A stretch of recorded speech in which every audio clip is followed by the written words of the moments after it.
word. All I had on the paper was favor. And I was like, favor. When we talk about praise and worship, like we're talking about, okay, you got 2 praise and worship leaders. Yeah. But even though they're the leaders, if you got a song burning in your spirit, that you Deep just down gotta, in your that you just sanctified gotta soul. get out. Come on. You don't need a microphone. You can just go ahead and just sing. With that Then you have, if we're kind of crossing a little bit, you have Sister Houston. She said and then, of course, you have the infamous, phenomenal Woodlin Houston. And then there's Dion Lloyd, who's also feeling. Immediately, it was almost as if God just gave me his gift. And I began to just hear things that I could hear on the radio or on my CD player at the time. We don't have CD player. It's good ground. That's it. Good ground. This is good ground. All right. Yes. I have my $50 line standing up right here. Come on, stand up. What's up, everybody? My name is Calvin Wilson, and we are back once again for another episode of Church Music Talks. I'm once again here with my co-host, Mrs. Kenderlyn Turner. Hey. What's up? I'm loving the yellow brighten us up. I just love it. Yes. So, yes. Bring the sunshine. There it is. Now. There it is. A little bit of sunshine. But I'm really excited about this particular episode and this particular topic. And Church Music Talks family, I would like to introduce our special guest for tonight, Dr. Austin Woodlin. He's a doctor, y'all. Yeah. Okay, so he got some knowledge. So I just give him his due. He's a doctor. That's right. Good evening, y'all. Thank y'all so much for having me tonight. Yes, it's a pleasure. Thank you for being on and joining us. So we're gonna jump right in for this particular episode. We want to talk about musicians who travel and actually, tour. Just to get that perspective from an actual musician who's actually done it. I feel like there's a lot of myths and a lot of preconceived, assumptions when it comes to this particular topic. So once again, I'm glad that you're here to kind of just shed some light and give us that perspective as a musician who has actually done it. So, we're just going to jump right in. And so the first thing I want to ask is, what was your overall experience traveling as a musician, like from the first time you've done it up until now? Like, what's your overall experience with that? So traveling is always an exciting thing in your mind and in our minds. It's like traveling for anything. You're ready to go.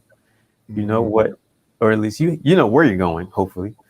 And then you have an idea or an expectation of what's going to happen when you get there. So as a musician, there's music to know, music to prepare, and particular tasks to complete, right? Like most any other job that requires travel.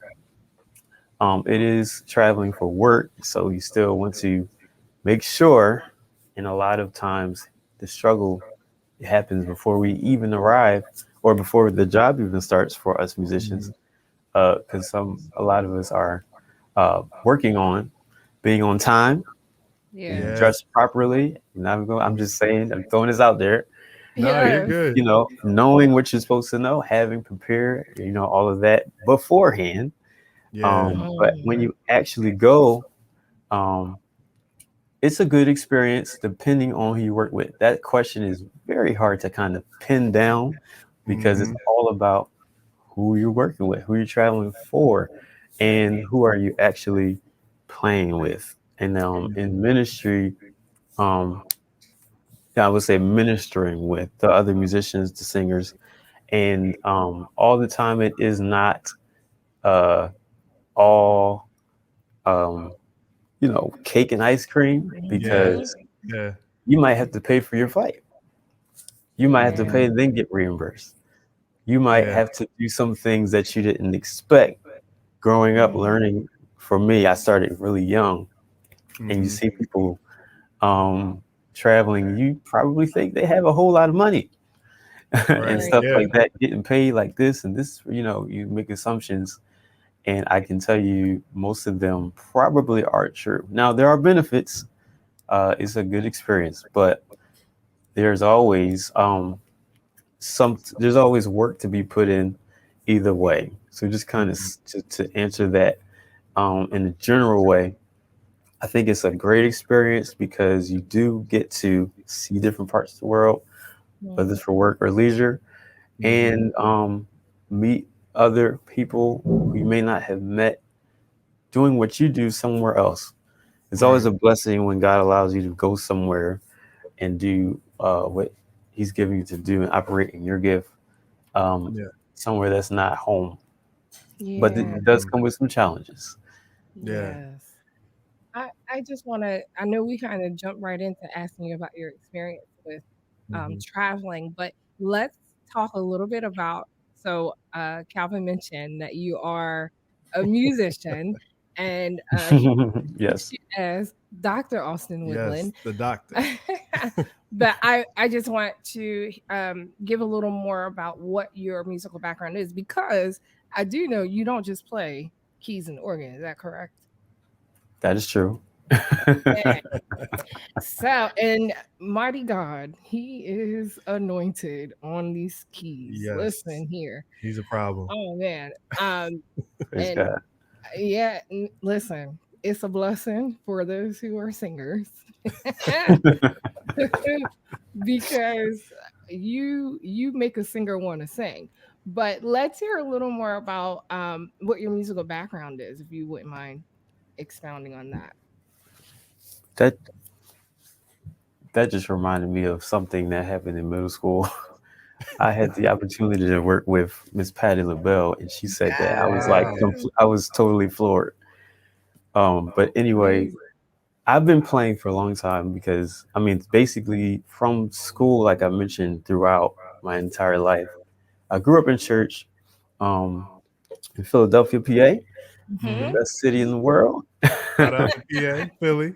And grew up in an apostolic church. And I would say I might have to throw in also a more traditional apostolic church, meaning musicians. There's that raises a certain kind of musician. I'm just going to throw that in there. So we've heard saying the best music. People have said, and I hear a lot that they say the best musicians come from church. And you think about it, why is that? Why do people say that? But because it's the way that the actual, I guess the way that we're required to know on the spot, things like that. Yes. So I think that's an important part of my upbringing, and that's why I just wanted to bring that out. But I started on keys and organ, and I also played drums. My older brother is a drummer, and we played together a lot. And I grew up playing different styles, learning different styles, but mostly self-taught by ear until about 12 years old. I learned to read at Gibson School of Music and Arts, and I did further study on the organ, Hammond Organ Center.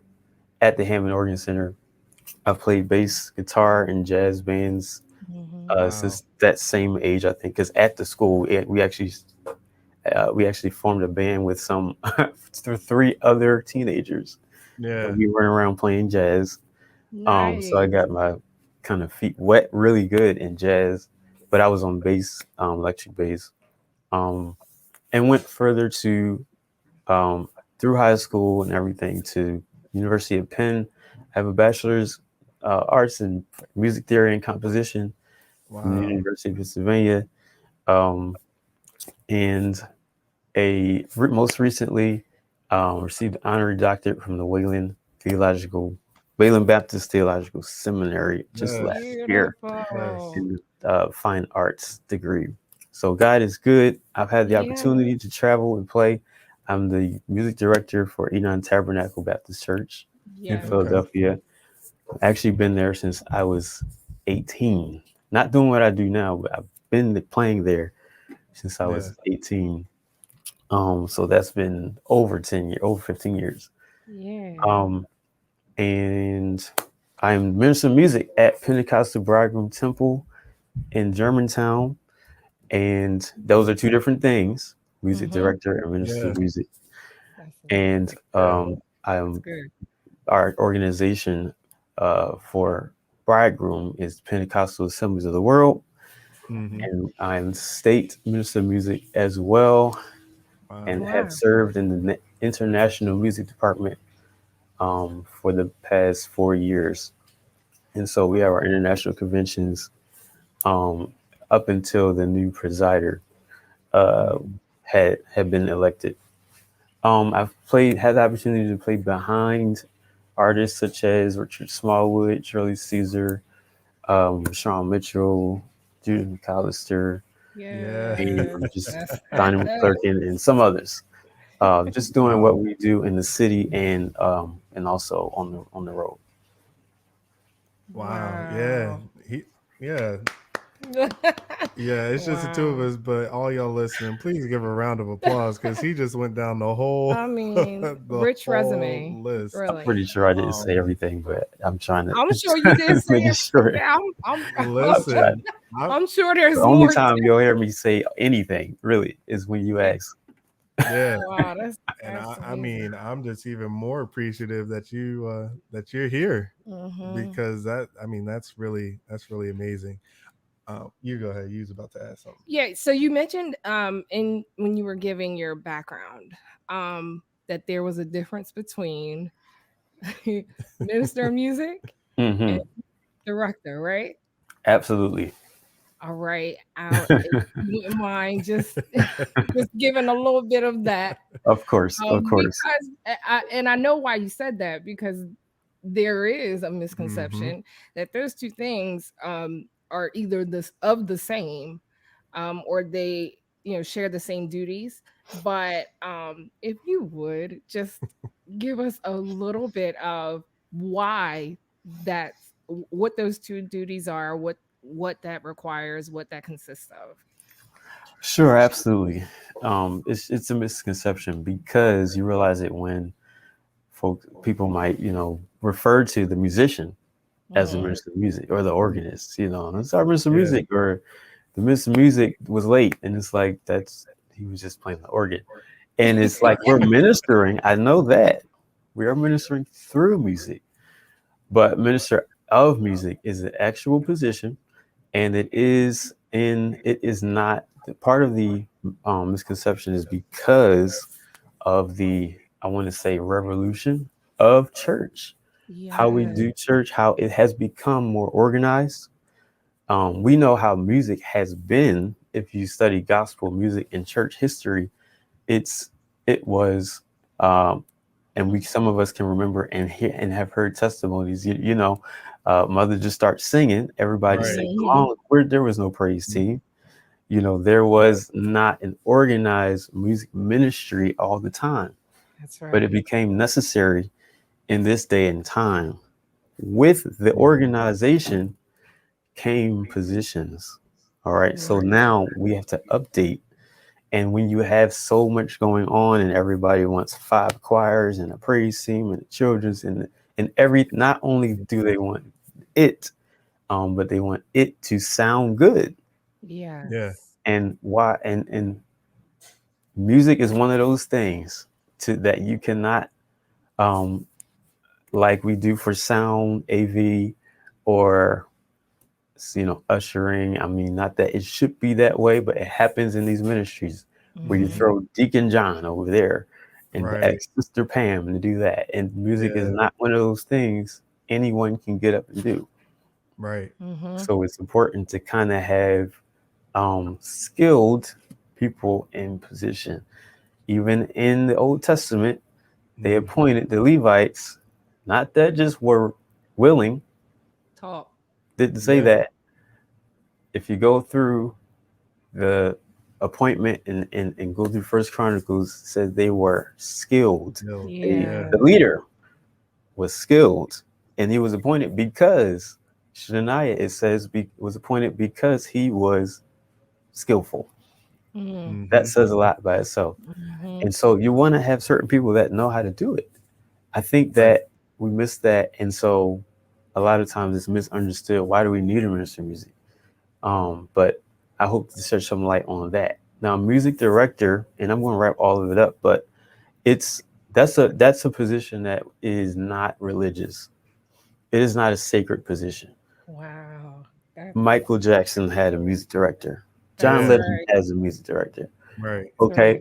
You can have a music director for a show in the quote unquote secular arena because you need someone to put the show together. You need someone to run the show and arrange and create this and that. But it's not a sacred term. So how should we see these and use these in church? It is such that the music director solely basically usually controls the musicians. MD is responsible for the musicians in a nutshell. Now, what that actually means is they're responsible for how everything flows. Yeah. Because the musicians can make or break the flow. But they are over the musicians, not the entire music ministry. The music director does not have control over who's singing, what they sing, when they rehearse, and all of that, and even salaries and whatnot. If you go there, if that is a part of your ministry, and so that probably explains the minister of music position. But that is the overseer or the head. Minister of music is really the head of the music department, and refers directly to the pastor.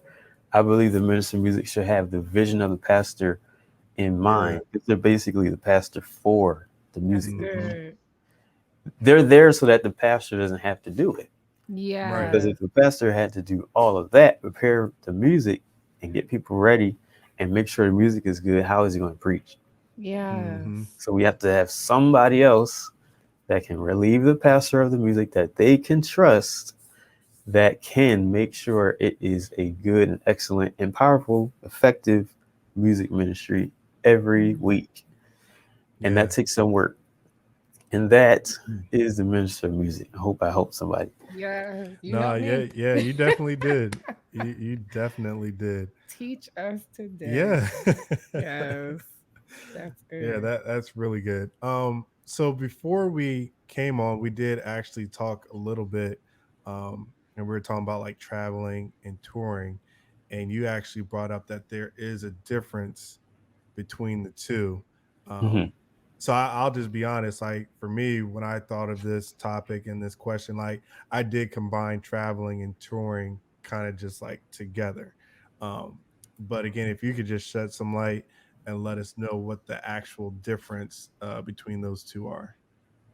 Okay. I think it's pretty simple actually to understand and explain. So basically, when you're traveling for a job, some of us call them one-shot gigs or spot dates. And those are the times that you might receive a call or a request to go somewhere, and it may be for a period of days, but it's in one place, or you have a hotel room or something like that, and you're there, or you go and come back.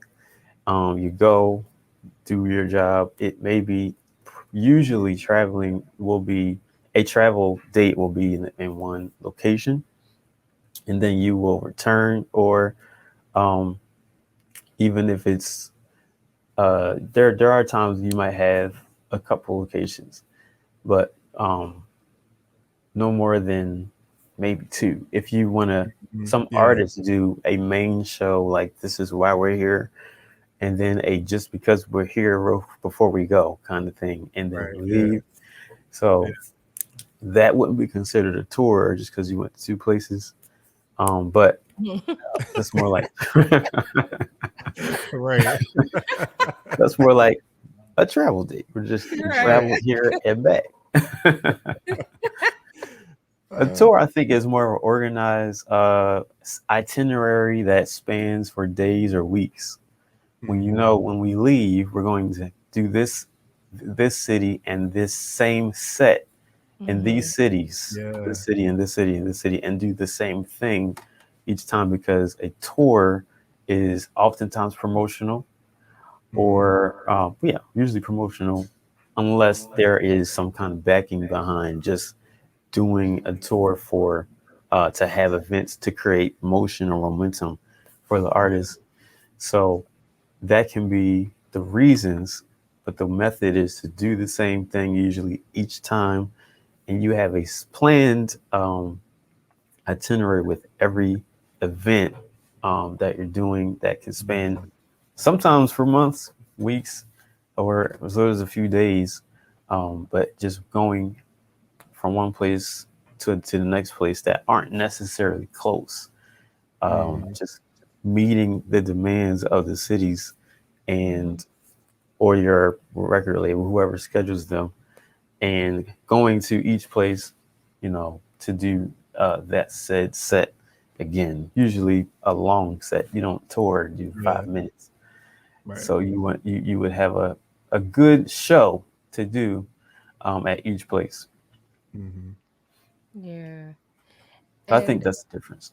Yeah. So with everything that you've spoken about, with regards to what you do, all of the positions you hold, your family life, and still maintaining and being faithful to your home ministry. Mm-hmm. How do you balance it all? That is the key word right there. That is the B word, and it's so important. I am very big on balance, and for me, it's I think two things. For me, it's having it spread out and organizing it. That's one, but organization, basically, you can say that. Um, Musicians have a schedule. It's as simple as that. Yeah. And write everything on it, like everything. I'm the kind of person, well, at least where my schedule is, I pretty much have every day scheduled. Each day for the month, for a few months at a time, if you will, because most of my weeks honestly are the same in terms of hour to hour events or appointments. And then most traveling would happen on the weekends, if any. And I think it's important to just, if you make a commitment, to put it down, because it's easy to overbook, not have anything, or not remember. And then next thing you know, you're doing something that you're trying to respond to people or more that are all expecting you to be in the same place. We can only be in one place at a time. Right. So I think the first thing is just organizing your time and spreading things out. Certain things for me happen on certain days. It's just what it is. It's the only way to really get all that in. Because I also play for community national choir, Stellar Word nominated Zach Williams and won a chord. And we have certain days that we work. Enon has certain days that I know I'm gonna need to be there. My church, I know when I'm doing what we need to do. And it needs to, I think, just be communicated and clear. What is it that we're doing, so that you can then ask, when am I going to do it? Right.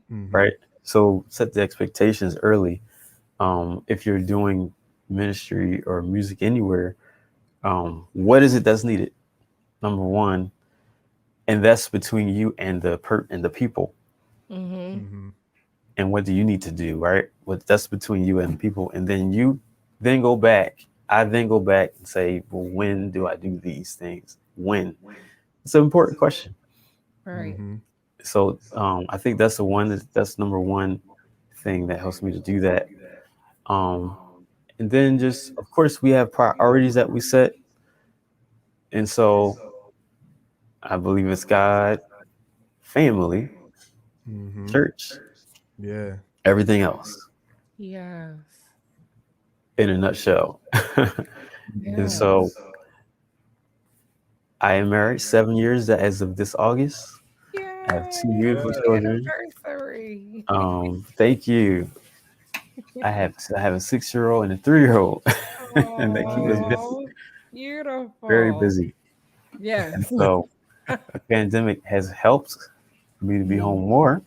And Yes. praise God. Yeah. And Yes. we've always been trying to do that balance thing where even that is known between my family and I make sure every single day that there's time with just being home and Yeah. helping and doing what's necessary at home. Because I'm very big on that.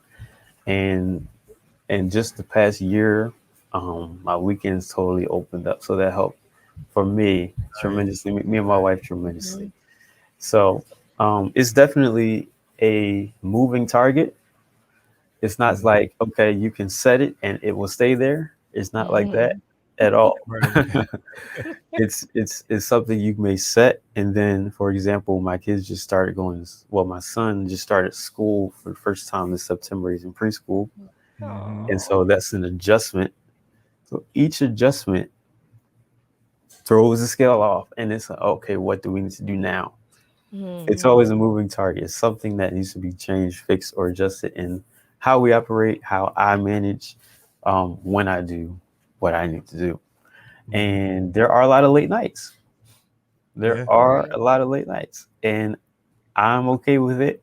I am the as you would say, breadwinner for my home, Right. and I'm the provider, and I have to take care of, make sure everything's taken care of, and I will stay up late if I have to, get up early if I have to. Those things, they Right. just are what they are, and we have to do what we need to do in order to make it happen.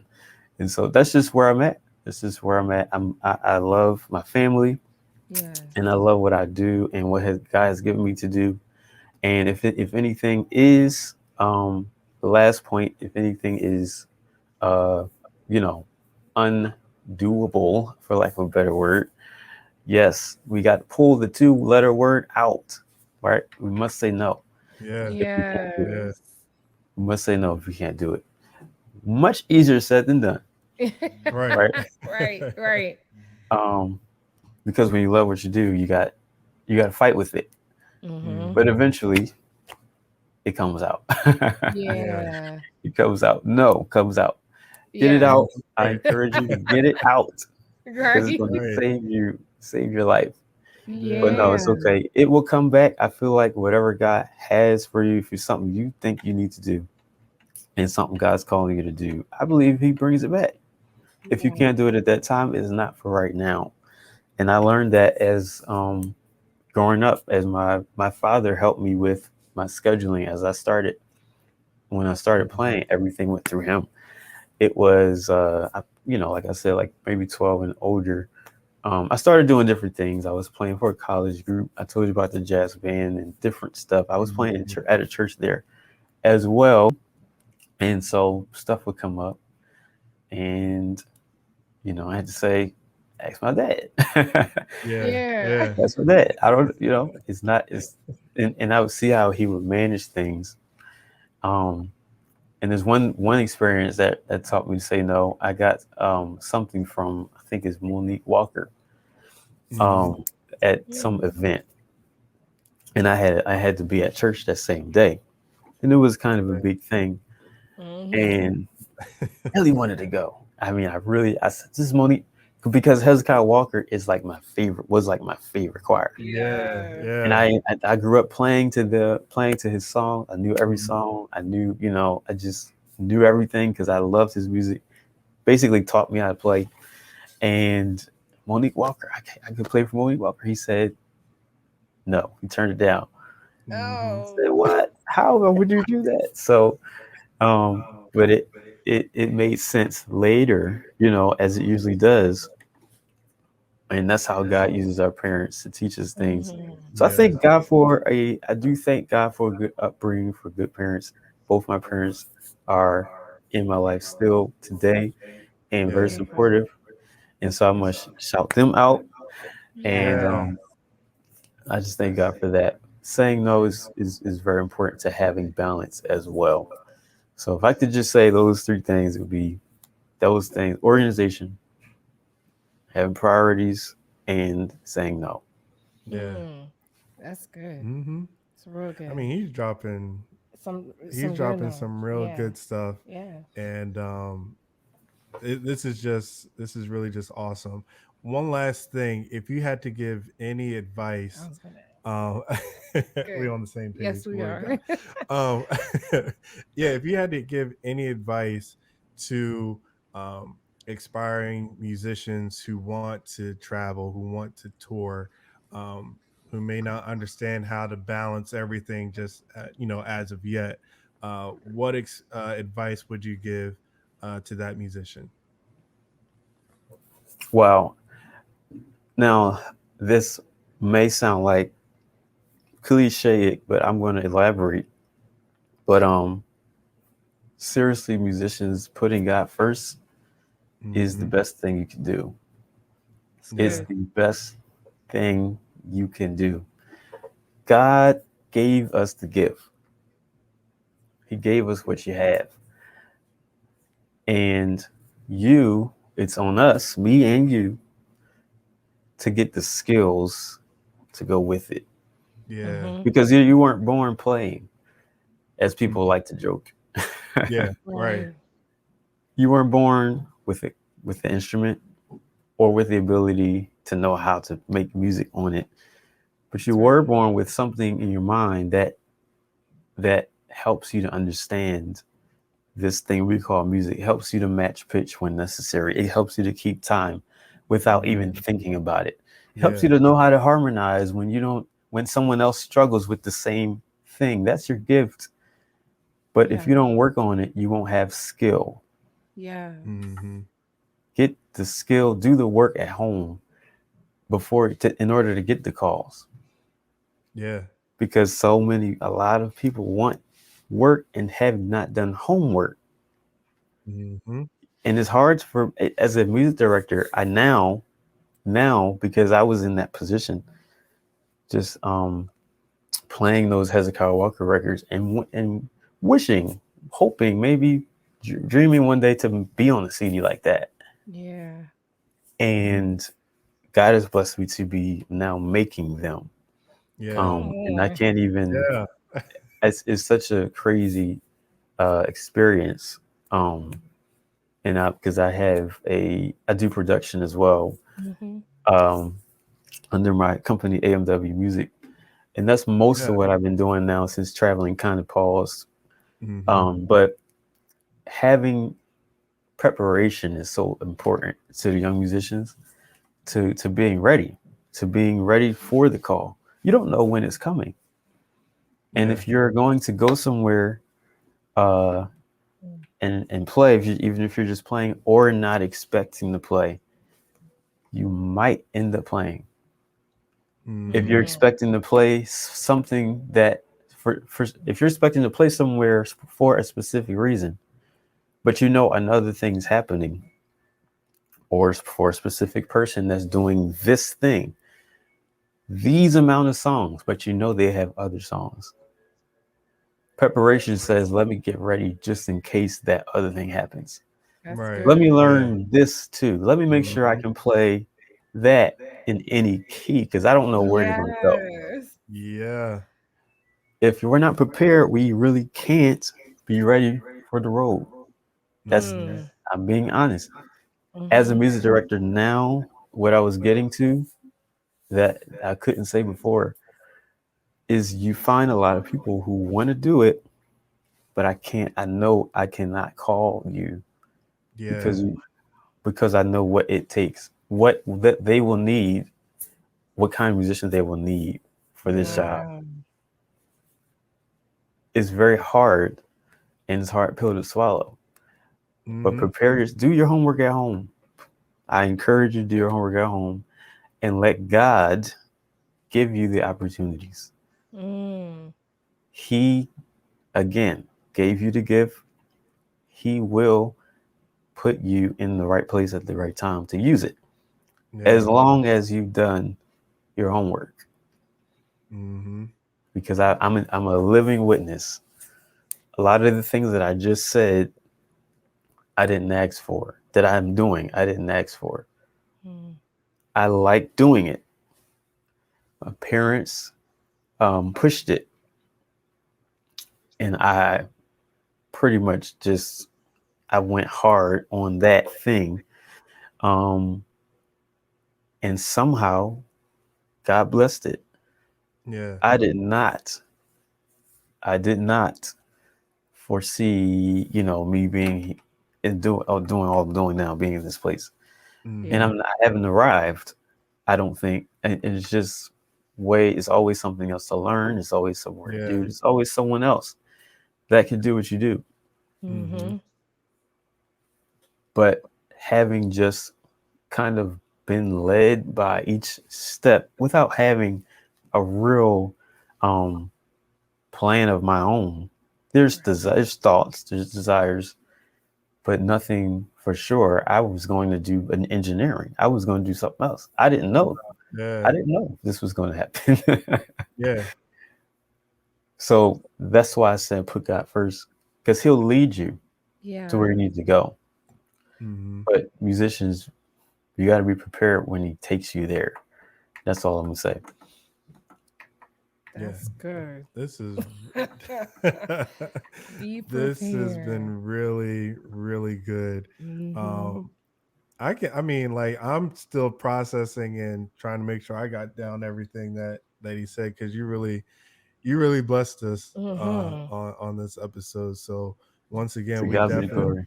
yeah, we Yeah. definitely appreciate you. So before you leave, let the audience know where they can follow you at, what you got going on. Yeah, let us know where we can find you. Sure, you can follow me on social media, of course. Facebook is just Austin Woodlin, Woodlin. Instagram and Twitter are A Dominant 9, Mm-hmm. and uh, YouTube Austin Woodlin as well. If you like to hear some production, you go to soundcloud.com/A Woodlin. Mm-hmm.